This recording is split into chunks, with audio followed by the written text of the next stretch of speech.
welcome to Slapbuster Living, and I'm just going to apologize right off the bat. I have been trying to film this for over a week now, closer to 2 weeks. Weather's not cooperating, life is not cooperating. You are going to get a lot of background noise, you guys. But if you're new to my channel, I am a mom of 5 children. We have been homeschooling for many years now. I'm not even going to try to calculate. And I not only homeschool, but I also babysit. I am filming this the day that it needs to go up. So it's April Fool's, and Mother Nature is playing a joke on us, and I woke up to snow flurries. So we are very angsty at this point. I was invited by Rian from Mama on a Mission to basically share my top favorite homeschool curriculum favorites. So the best of the best is what she's trying to come up with, and that's going to look different for everybody and for every student. So without further ado, and these curriculums may be ones that maybe you're not using this year, but you still consider it the best. So I have a small confession to make. I am just unmotivated to homeschool right at this point. There's just so much going on, and it was really hard to kind of figure out what I considered the best of anything. So I'm just going to tell you some of our top favorites. I'm not going to go into every single subject, just things that I have found that I want to share. First of all, one of my favorite spelling curriculums, and I want to explain why I really like the Simply Charlotte Mason Spelling Wisdom, I believe it's called. I'm not going to have any other opportunities to film, and the level of volume is just so high these days. It's not a good time to play outside. It's very cold, it's very wet, it's very and so boys with energy stuck inside.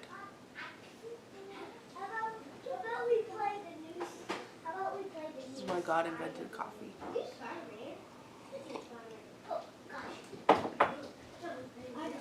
There'll be a lot of editing in this video. One of the reasons I love the spelling curriculum is that we have tried, this is one of those that I did use my tried and true spelling curriculum, the one that I grew up with, which was by Christian Liberty Press. Building Spelling Skills, I think is what it's called, and I use it for some of my students.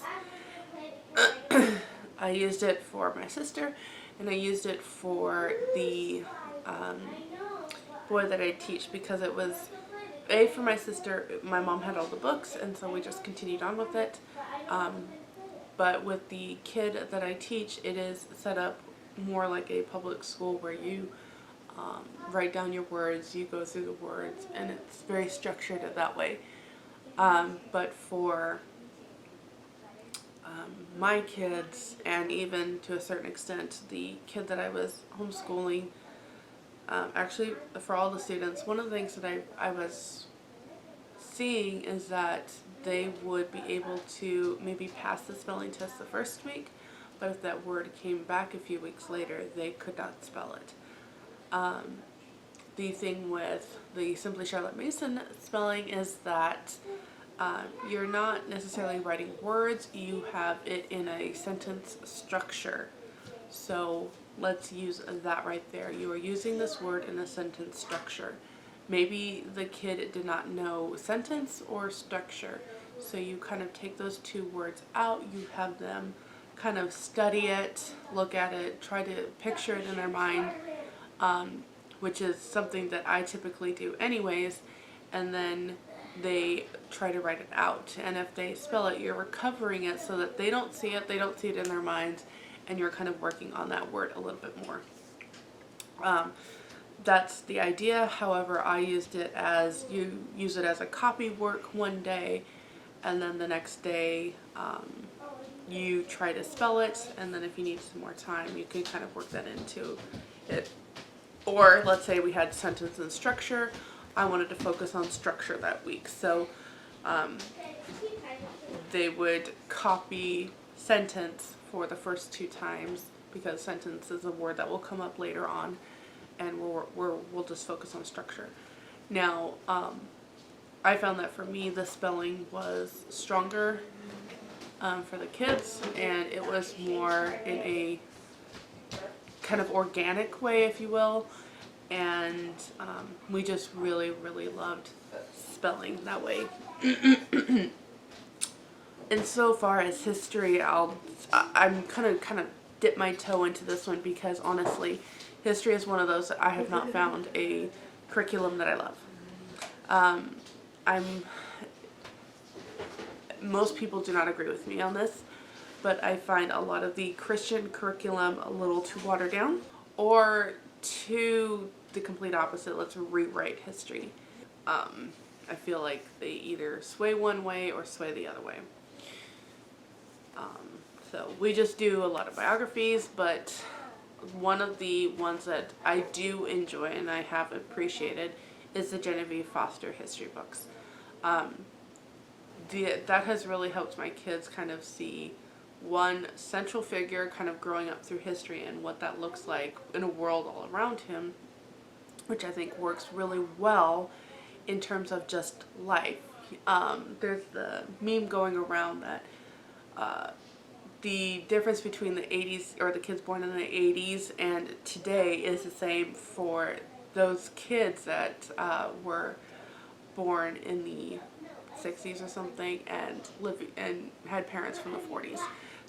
I butchered that really, but the idea is, you know, history is looking at it through somebody's life and kind of growing up and how quickly it changes and things like that, and our grandparents and our great-grandparents and all of that. And I really like what Genevieve Foster does with that. Along with that, and I did do a video with this and I'll leave it linked here, one of the best history, economic, political science, whatever you want to call it, is the Uncle Eric books. I loved these in high school. I really found myself thinking and pondering, and probably my love for economics, not today's economics, economics in how it relates to history, came from these books, and they are written epistolary. I can never say that word correctly, but basically Uncle Eric is writing to his nephew and kind of explaining the structure of our American system, whether it's the justice, it's the economics, it's the wars and how they affected us, and multiple things, even down to how we have built America by road structures and maps and everything, and how that related to Rome and all of the connecting dots. I really have found that Uncle Eric really lays out that foundation in a really manageable and understandable way, and you can kind of grow into that with other books, but that just gives a really good basic foundation. So that's another curriculum that I have really liked. More recommended probably for upper middle school, high school, probably from ages 12 and up. My daughter will be 15 this year, and she's just now appreciating it. My sister is going to be 18 this year, and she is really engaged and enjoying those books. So those are just a few, and I'm going to briefly touch on some other things. With math, we've tried multiple different things, but the way I have math set up just works really well for us and very structured. Is I start with the MCP Math, Modern Curriculum Press Math, for grades 1, 2, and 3, or A, B, and C, and I have done a video on that, and I will leave that linked above below for you. And basically I start my kids out on that, and true confession, the goal is to have memorization flashcards, but to be honest, we kind of end up doing that more once we hit out of those, despite all good intentions I have of doing it. Then we go into the Saxon. We do Saxon 5-4 and Saxon 6-5. And then after that, we go into Math UC, fractions, and pre-algebra, and so on and so forth. And that so far has worked out really well. The teaching textbooks has not really worked well for us. Anything computer based is just not a good fit. Younger grades, computer based is not a good fit for us. When my daughter hit pre-algebra, and even to a certain extent my son with the fractions, the laptop is up, but I have to have it in a central place where I can hear what's being on and said, and that accountability is being held for them. But then they can watch the videos that Math UC puts online, and to kind of see how you're doing that.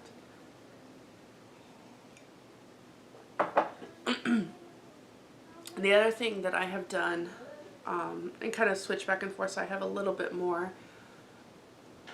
thing in my back pocket, is science. I really do love the concept of Charlotte Mason, especially with Ambleside Online, but the structure does not work for a lot of my kids. It's worked really well for my eldest, but even that, one thing that we have learned is science. I do not really like Ambleside Online science. It doesn't connect. I think in this case, let me cut to the chase. In this case, for us, the science that's really worked has been the Apologia. And we have the elementary series that we kind of use elementary to middle school. And those are the 6 days of creation, or set up as the 7 day of creation. And what I really like about that is if we want to do more, we can do more. If we just want to keep it basic, we keep it basic. So there's been a few years where we've done not just the reading, but some of the experiments, and even some additional work. And some years we're just reading the lessons day by day. And then we tried switching a few times to a more Charlotte Mason high school level science, but in the end we've just gone back to Apologia and have stuck with that. That seems to just work out well for us. That being said, every time I make a video saying this is it, this is what's worked well, this is what I get thrown a curveball, and then suddenly I have to retract my words. So those for sure are just some of the top ones: the spelling, the way I do math, the science, and the political science, economics, whatever. Just some of those are some of my top favorites. And the Tuttle twins, I would say, is also in there. In terms, I have one more, and that has to do with reading. I have really tried to do old school McGuffey readers, but I have again just fallen back to something I know and can use, and that is Teach Your Child to Read in 100 Easy Lessons.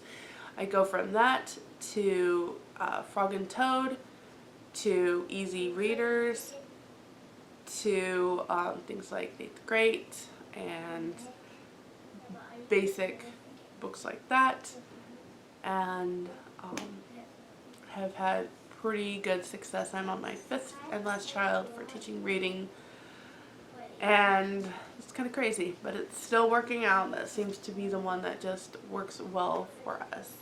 So I hope this helps you in some way, kind of trying to figure out curriculum.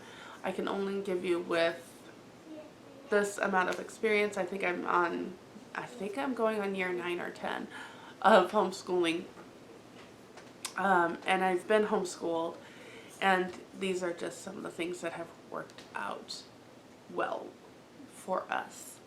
So I did film a homeschool update video. I do need to edit it and kind of figure out how I want to edit it. And I'm trying to get a little bit more of the homeschool videos back in here, but once you see the homeschool update, you'll understand more behind that. But don't forget to check the playlist down below. I believe she said that there's up to 10-ish mamas joining in on this, so you're going to get different perspectives on that. So go ahead and check that out. Don't forget to check our host, Ryan from Mama on a Mission. Rian from Mama on a Mission. Don't forget to check her video out. Tell her I said hi. And if you're looking for more homeschool content that is biblical based, that would be the one that I would recommend checking out. But I know that certain people in this collab are giving like perspectives with special needs and multiple ways of homeschooling. So you are going to want to see the playlist, and I'll leave that down below for you. Thank you again for watching, and I will see you in my next video.